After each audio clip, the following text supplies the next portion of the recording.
Les plus belles histoires de la Bible.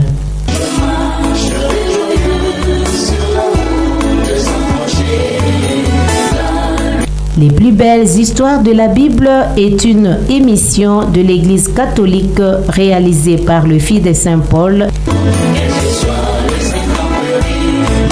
Les plus belles histoires de la Bible.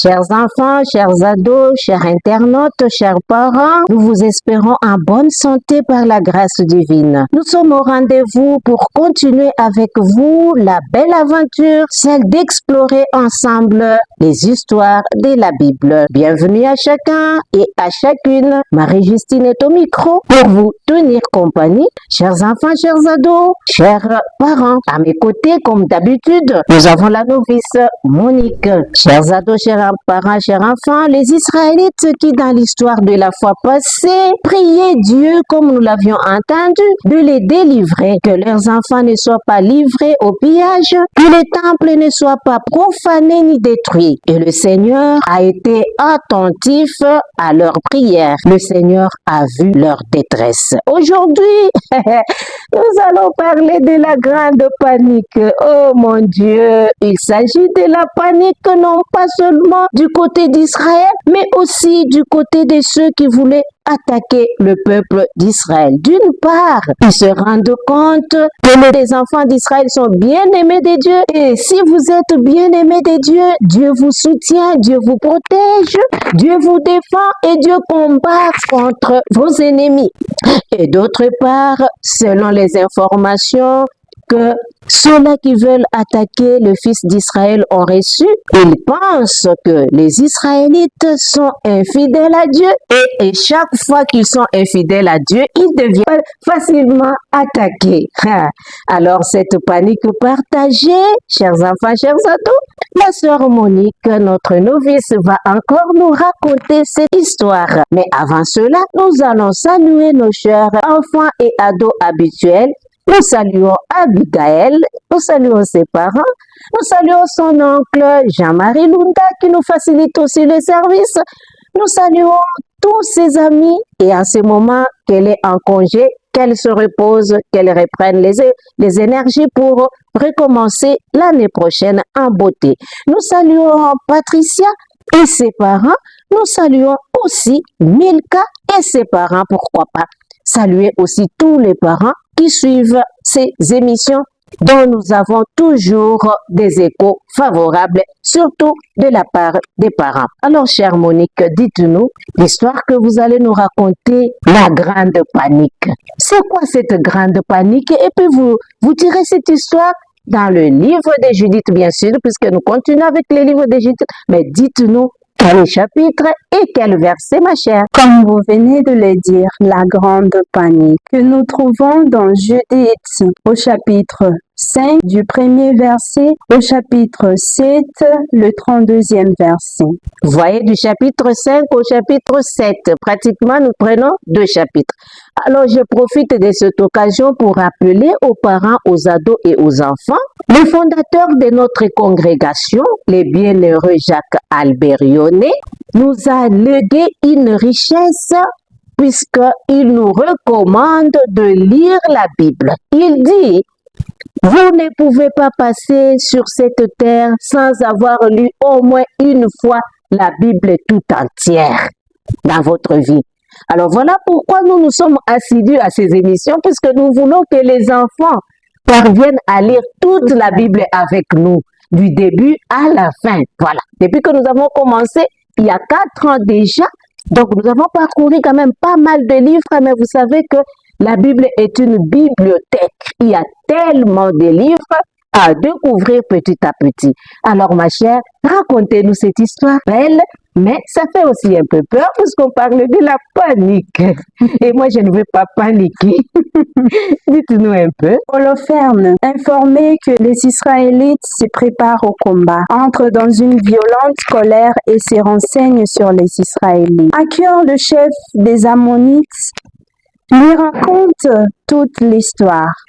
Maître, ce peuple a quitté la Chaldée pour s'installer en Mésopotamie parce il a refusé de suivre les faux dieux de ses pères. En effet, ils ont choisi d'adorer le Dieu du ciel qui leur a d'abord demandé d'aller au pays de Canaan, puis en Égypte où ils sont devenus très riches et très nombreux. Et lorsque le roi d'Égypte les a soumis à l'esclavage, leur Dieu a frappé l'Égypte et les a fait sortir en fendant la mer Rouge en deux. Ils ont vaincu tous les habitants du désert et expulsé les Cananéens. Tant qu'ils ne péchaient pas contre leur Dieu, ils étaient prospères. Mais quand ils lui ont désobéi, une partie de leur royaume a été complètement détruite et l'autre a été conduite en captivité dans une terre étrangère. Alors ils se sont retournés de nouveau vers leur Dieu et ont repris possession de Jérusalem où se trouve leur temple et ont repeuplé la montagne. Maître, s'ils ont péché contre leur Dieu, alors nous pouvons les attaquer.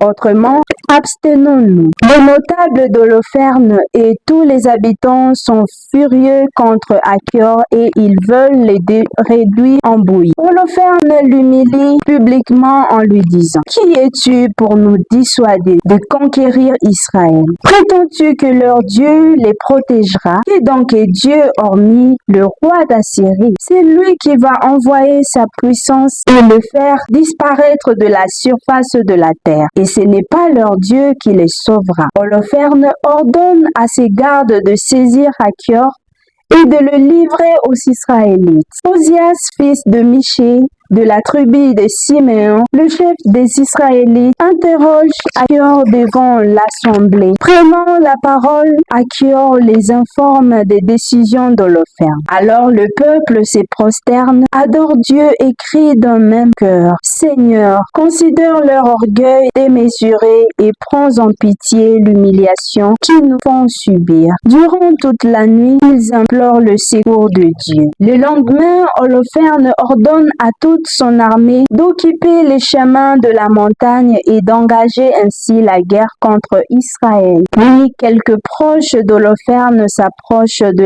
lui pour lui donner ce conseil: « Maître, écoute-nous pour une opération zéro victime au sein de ton armée. Comme il est difficile d'escalader les sommets de ces montagnes, ne les combattons pas en bataille rangée. Tu resteras au camp avec toute l'armée, tandis que nous irons nous emparer de la source qui jaillit au pied de la montagne. Nous bloquerons également toutes les sorties de la ville. Ainsi, la faim et la soif les obligeront à te livrer leur ville sans effusion de sang. Leurs propos plaisent à Holoferne ainsi qu'à tous ses officiers et il suit aussitôt leurs conseils. Durant 34 jours, les Israélites sont encerclés par les Assyriens. Tout le peuple, adolescents, femmes et enfants, se rassemble autour d'Osias et des chefs de la ville. Poussons de grands cris et disons en présence de tous les anciens: « Dieu nous a livrés entre leurs mains pour être terrassés par la soif et périr totalement. Livrons entièrement la ville à Holoferne, comme nous vous l'avions dit auparavant. »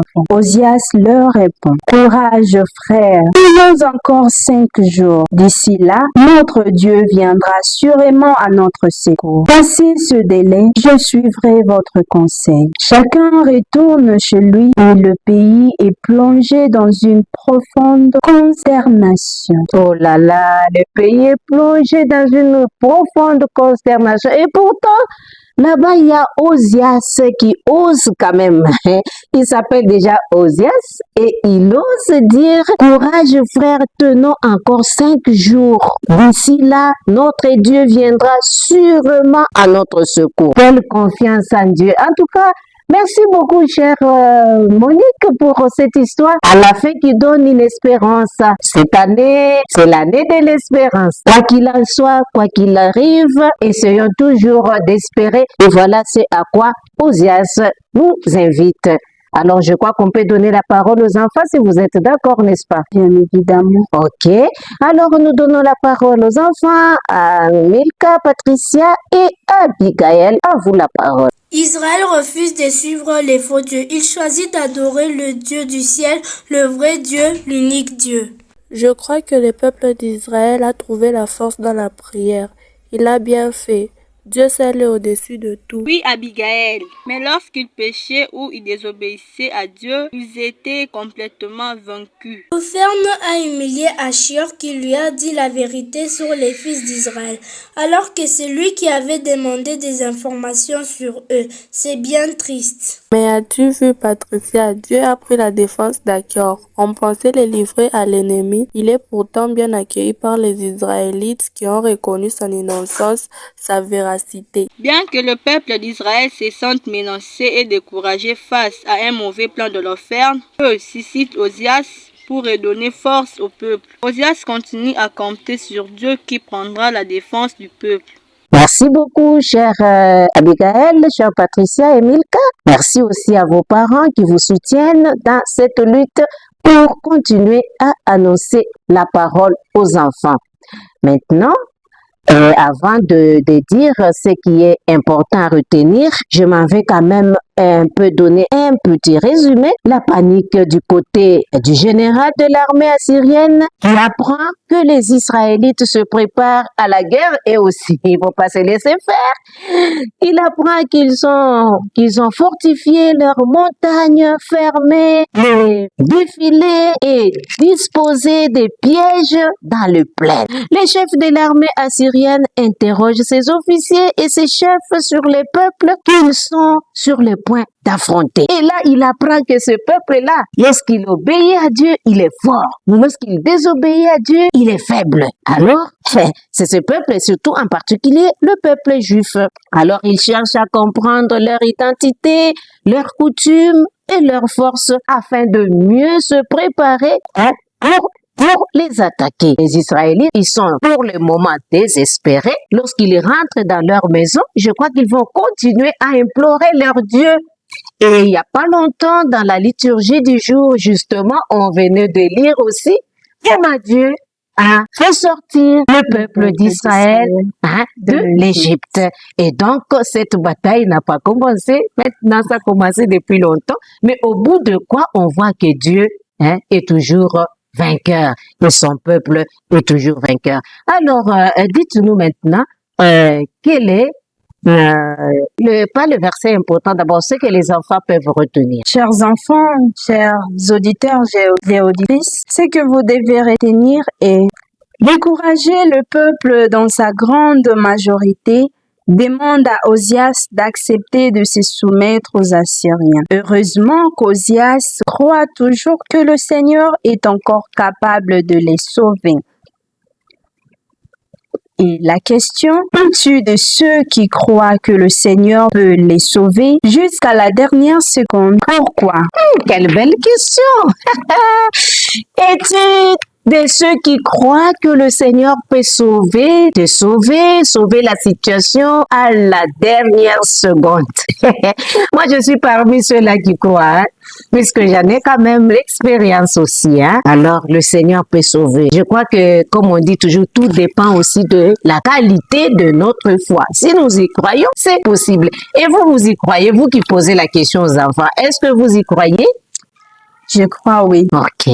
Puisque j'ai aussi eu l'expérience. Ah, très bien. Alors, avec cela, dites-nous le verset important. Le verset important. Seigneur, considère leur orgueil démesuré et prends en pitié l'humiliation qu'ils nous font subir. Nous le trouvons dans Judith, le chapitre 6, le 19e verset. Chapitre 6, 19e verset du livre de Judith. Alors, nous allons encourager les enfants à continuer tout au long de cette semaine à relire cette histoire. Pourquoi pas commencer à lire déjà l'histoire qui vient pour nous préparer à l'édition prochaine. Alors, il nous reste seulement à dire merci. Merci aux enfants, merci aux parents, merci aux internautes, merci aux auditrices et auditeurs. Merci à notre chère Monique qui nous a raconté cette belle histoire. Merci à Monseigneur Adolphe Tsoloji. Merci à Monsieur l'abbé Bernard Numbi Merci à Monsieur Gatien. Il y a longtemps qu'on a cité Monsieur Gatien qui ne se sente pas négligé. Merci à Monsieur Gatien. Merci à Monsieur Axel, à l'abbé André de Marie, de Kindu. Et merci à toutes les équipes partant techniques qui nous diffusent pas seulement dans les provinces, mais aussi à travers le monde, surtout à travers la Radio Maria. Quant à nous, nous disons quoi? Au revoir et à la prochaine. Bye. Les plus belles histoires de la Bible.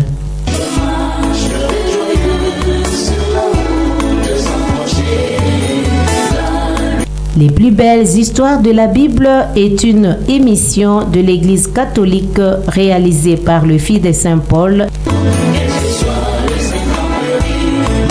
Les plus belles histoires de la Bible.